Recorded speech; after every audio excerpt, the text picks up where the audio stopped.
김포시 광역소각장 후보지 공모에 신청한 두 곳이 주민 동의 요건을 채우지 못해 모두 자격 미달인 것으로 나타났습니다. 공공주도 도심복합 사업이 기본 설계 단계에 들어서 속도를 내고 있습니다. 부천 원미지구는 이르면 2024년 하반기 중에 분양이 가능할 것으로 예상됩니다. 부천시가 내구 연한이 경과한 장애인 콜택시 차량을 공개 매각하는 과정에서 여러 대씩 묶어 매각해 한 대를 필요로 하는 장애인 구매자들에게 혜택을 주지 못하고 있는 것으로 나타났습니다.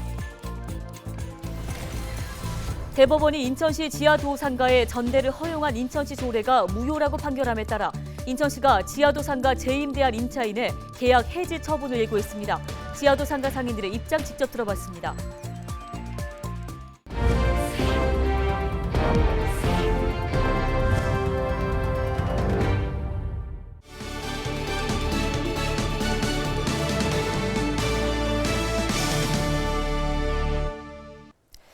여러분 안녕하십니까? 헬로티비 뉴스입니다. 김포시가 광역소각장 건립을 위해 후보지를 공모한 결과 두 곳이 유치 의사를 보였다는 소식 이달 초에 전해드린 바 있습니다. 그런데 취재 결과 이들 중 김포시 자격 요건에 맞는 지역이 없었던 것으로 확인됐는데요. 이 소식을 취재 중인 이세진 기자 연결해서 관련 소식 자세히 좀 짚어보겠습니다. 자, 이 기자, 김포시 후보지 공모에 두 곳이 신청했다는 소식을 전해드린 바 있습니다. 그런데 이 두 곳 모두 지금 자격 미달이란 얘기입니까? 네, 그렇습니다. 앞서 김포시는 광역소각장 후보지를 찾기 위해 9월과 10월 두 달 동안 후보지 신청을 받았습니다. 공모 마지막 날 두 개 지역에서 유치 의사를 밝히면서 김포시가 자격 요건 검증에 들어갔었는데요. 이번 공모의 경우 인근 주민 80%의 동의를 받아야 하는 자격 요건이 있었기 때문입니다. 그런데 두 곳 모두 주민 동의 요건을 채우지 못한 걸로 파악됐습니다. 자격 요건이 맞지 않았기 때문에 이번 후보지 공모 역시 무효가 된 겁니다. 예, 그럼 공모에서 적합한 신청지를 찾지 못한 건데 그럼 앞으로 이제 어떻게 되는 겁니까? 네, 계획대로라면 재공모 가능성이 가장 높습니다. 과거 소각장 입지 선정을 추진해온 타 지자체들도 이런 과정을 거쳤기 때문인데요. 첫 공모에서 세대주 80% 이상의 찬성을 받아야 한다는 응모 자격이 있었다면 두 번째 공모부터는 이 주민 동의 비율이 하향 조정될 수는 있습니다. 주민 동의 비율 자체가 법적 근거를 기준으로 하는 것이 아니기 때문입니다. 일단 김포시는 향후 계획은 아직 공개하지 않았습니다. 재공모 여부는 물론이고 재공모를 하더라도 조건을 재검토해야 하기 때문인 것으로 파악됩니다. 예, 재공모가 아니라면 그럼 다른 방법도 있는지가 궁금한데요. 만약 공모 과정에서 적합한 후보지를 찾지 못하게 된다면 그럼 그 이후의 과정은 어떻게 되는 건가요? 우선 공모 결과를 쉽게 예측할 수는 없습니다. 80% 주민 동의 요건을 지키지는 못했지만 첫 공모에서 일부 지역의 유치 의사를 확인했기 때문입니다. 다만 타 지자체 사례를 보면 낙관적으로만 볼 수도 없습니다. 가까운 서울시만 하더라도 소각장 후보지 공모를 시작한 지 3년이 넘도록 자원하는 자치구를 찾지 못해서 결국 입지선정위원회에서 결정을 내렸기 때문입니다. 김포시 역시 공모 절차에서 결국 후보지를 찾지 못한다면 관련 용역 등을 통해서 입지를 검토할 수 있다는 계획을 꾸준히 밝혀왔습니다. 물론 광역소각장 자체가 민감한 사안이다 보니 적합한 후보지가 정해지더라도 여러 절차는 필요합니다. 타당성 조사 용역이나 환경영향평가 같은 검토 과정들을 충분히 거쳐야 하고요. 또 주민설명회를 통해 여론을 반영해야 하는데 주민 반발이 거세기 때문에 상당한 진통도 예상됩니다. 지금까지 헬로티비 뉴스 이세진입니다. 네, 지금까지 보도국 이세진 기자와 함께 이야기 나눠봤습니다. 다음 소식입니다. 정부가 지난해 말 주택 공급의 일환으로 도심 공공주택 복합 사업지구를 지정한 바 있습니다. 우리 지역에서는 부천 원미지구가 지정된 바 있는데요. 이 지구 지정 이후 2년 6개월여 만에 분양이 가능하다는 계획이나 관심이 많았습니다. 현재 어떻게 진행되고 있는지 이관성 기자가 현장 취재했습니다. 지난해 말 도심 공공주택 복합사업지구로 지정된 부천 원미지구입니다. 부천 원미지구는 지구 지정 이후 주민협의체를 구성하고 최근 기본 설계를 시작했습니다. 정부가 지정했던 도심복합사업 선도지구 7곳 중 부천 원미가 가장 빠른 속도를 보이고 있습니다. LH는 주민협의체와 내년 3월까지 민간 건설사를 선정하고 내년 상반기 중 도심복합사업 계획을 수립할 예정입니다. 내년 연말까지 경기도 승인을 받아내면 2024년부터는 이주와 철거를 시작할 수 있고 이르면 2024년 하반기 중 분양과 착공이 가능한 일정입니다. 지구 지정 이후 3년여 만에 분양이 가능한 셈입니다. 하지만 계획대로 진행하기 위해 보상 합의와 이주 대책, 교통 환경 영향 평가 등 다양한 문제들을 해결해야 합니다. 도로가 비좁은 원도심에 1,600여 세대가 넘는 대단지 아파트가 들어서 교통 대책과 공공 기반 시설을 확보해야 하고 사업 구역에서 빼달라고 요구하는 토지주 민원도 해결해야 합니다. LH가 주도하는 사업이다 보니 지역 문제 해결에 소극적일 수 있다는 걱정도 있습니다. 지방자치단체에서는 주거 환경이나 공공 기반 시설 등이 확보되고 있는지 적극적으로 개입을 해서 쾌적한 주거 환경을 갖출 수 있도록 노력하는 것이 필요하다. 부천에는 소사역 북측과 중동역 동서측, 원미공원 인근과 송내역 남측 지역 등 6개의 도심복합 사업 후보지가 더 있습니다. 국토부는 6개 후보지 중 3곳을 내년 4월에, 나머지 3곳을 내년 7월에 도심복합 사업지로 추가 지정할 것으로 보입니다. 주택 공급을 늘리기 위해 공공이 주도하는 지역 도심복합 사업이 속도를 내고 있습니다. 헬로티비 뉴스 이관성입니다.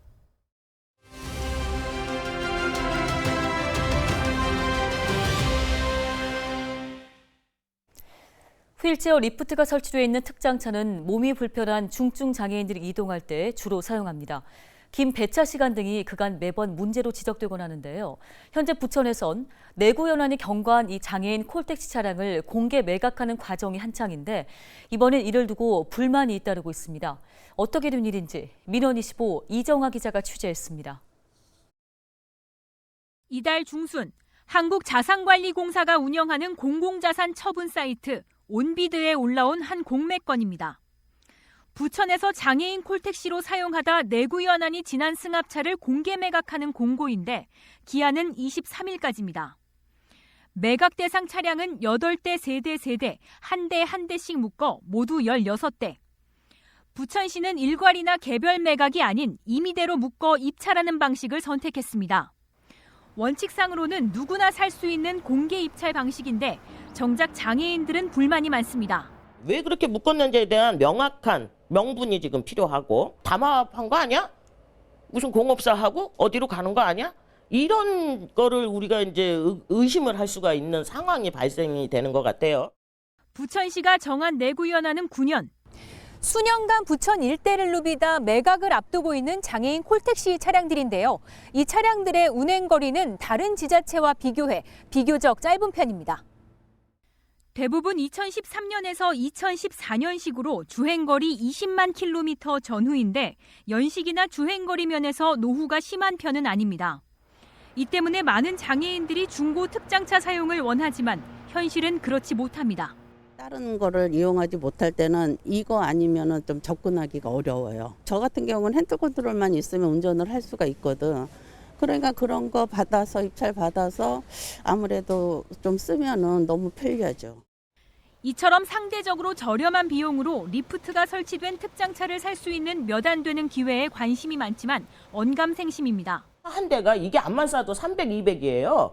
이게 그러면 10대면 3천만 원이 넘어가는 거고, 그죠? 그렇게 육박하는 돈인데 그거를 살 수 있는 돈 많이 갖고 있는 사회복지기관이나 시설이나 장애인 단체가 어디 있겠느냐고요. 해당 민원에 대한 답변을 듣기 위해 부천시를 찾았습니다. 공개 입찰 이전 여러 곳에서 사전 문의가 온 것은 사실이지만 다양한 수요에 따라 분할 매각 방식을 선택했을 뿐 전혀 문제될 게 없다는 입장입니다. 오히려 매각 수수료 등 행정 문제를 이유로 들며 개별 매각은 힘들다고 밝혔습니다. 필요하다는 얘기는 워낙 많이 여러 단체에서 워낙 연락이 와가지고 그거는 뭐 너무나 많고 수수료 부분이 이제 예산상 수수료가 우리가 이렇게 범위가 있거든요. 그러니까 따로 예산을 세우지 않으면은 그 안에서 지금 해결을 해야 되는 문제라서 반은 일괄 매각으로 하고 나눠서 하되 5개로 나눈 거예요. 그냥 5건으로 나눈 거예요. 다만 하필 8대 세대 등 임의대로 나눠 의혹을 산 부분에 대해서는 별도의 해명을 하지 않았습니다. 이미 인천 등 다른 지자체는 개별 매각을 한 사례가 있는 점을 볼 때 약자 편의를 위한 부천시 행정이 아쉬운 지점입니다. 폐차가 아니라 이건 재이용할 수 있도록, 그리고 시설이 많이 약자를 위한 시설들이 다 설치되어 있는 차량이란 말이죠. 그렇다면 우리 시에 있는 약자계층들께 골고루 돌아갈 수 있도록 조금 공무원들이 불편하더라도 손이 더 가더라도 개별로 매각하는 게 전 당연하다고 생각하거든요. 부천시에는 현재 해당 차량 매각에 대한 별도의 기준이나 관련 조례는 아직 없습니다. 또 부천시의회는 오는 24일 열리는 도시교통위원회 행정사무감사에서 이번 장애인 특장차 매각 문제에 대해 집중 질의할 방침입니다. 헬로티비 뉴스 이정화입니다.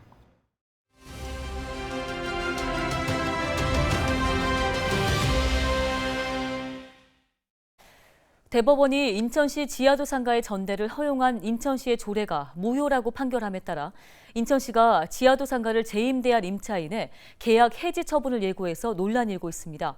상인분들의 목소리를 들어보는 시간 마련했는데요. 인천 지하상가 연합회의 구부회 이사장님 전화 연결돼 있습니다. 이사장님 안녕하십니까? 예, 안녕하세요. 인천 지하도 상가 연합회 이사장 구부회입니다. 예, 지하상가 상인들은 이번 대법원 판결 또 인천시의 계약 해지 처분 예고가 기대하지 않았던 상황입니다. 어떤 말씀들 하고 계십니까? 예, 말씀하셨듯이 상인들은 이번 대법원 판결 결과에 무척 당혹해하고 있습니다.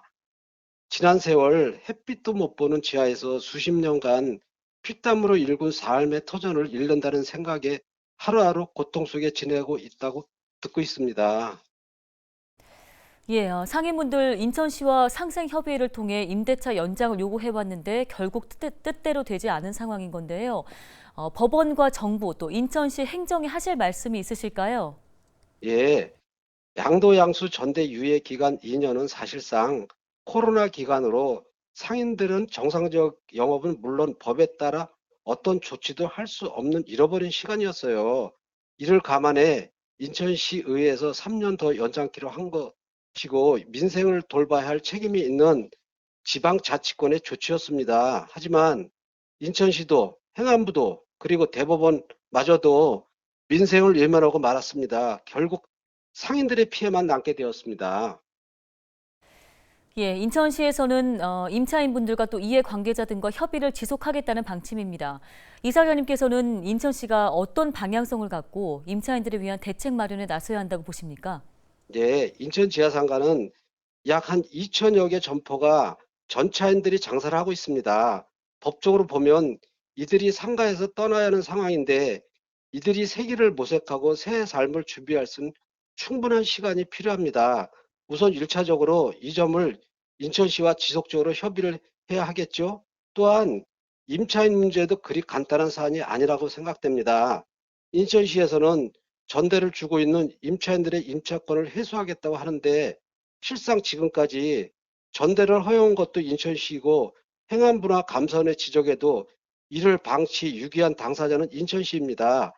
법치국가의 국민으로서 법을 따라야 하겠지만 원인을 제공한 당사자인 인천시가 법적 문제들을 연착륙할 수 있는 법안을 마련해야 할 것으로 생각합니다. 예, 그렇다면 지역 정치권에서 앞으로 어떤 방안들을 모색해야 한다고 보십니까? 일단 상인들의 생계와 생존권 보호를 위하여 일정 기간 법적 조치가 유예될 수 있도록 인천시와 의회가 나서 주셔야 합니다. 또한 고령이나 건강 문제로 더 이상 영업을 할 수 없는 임차인들은 결국 임차권을 포기해야 할 처지에 놓이게 됩니다. 임차인들에게 생계, 생존권 지원을 위한 조례 제정 등 법적 근거를 마련해 주시기를 요청드립니다. 네, 끝으로 시민분들께 하고 싶은 말씀 있으실까요? 예, 먼저 오랫동안 인천 지하도 상가를 찾아주시고 아껴주시는 시민들께 감사의 말씀을 드립니다. 인천 지하도 상가는 지역 경제의 주체입니다. 지난 3년간 부평노인 일자리 센터와 협약을 통해서 수백 명의 어르신들에게 일자리를 제공해오는 등 지역 경제 주체로서 노력을 기울이고 왔습니다. 지금은 다소 혼란스러운 상황에 놓여 있지만 조속한 안정을 위해 노력하고 있습니다. 시민 여러분께서도 변함없이 인천 지하상가를 찾아주시고 사랑해 주시기를 부탁드립니다. 네, 이사장님 말씀 오늘 여기까지 듣겠습니다. 지금까지 구부회 인천 지하상가 연합회 이사장님이었습니다. 저희 오늘 준비한 소식은 여기까지입니다. 시청해주신 여러분 고맙습니다.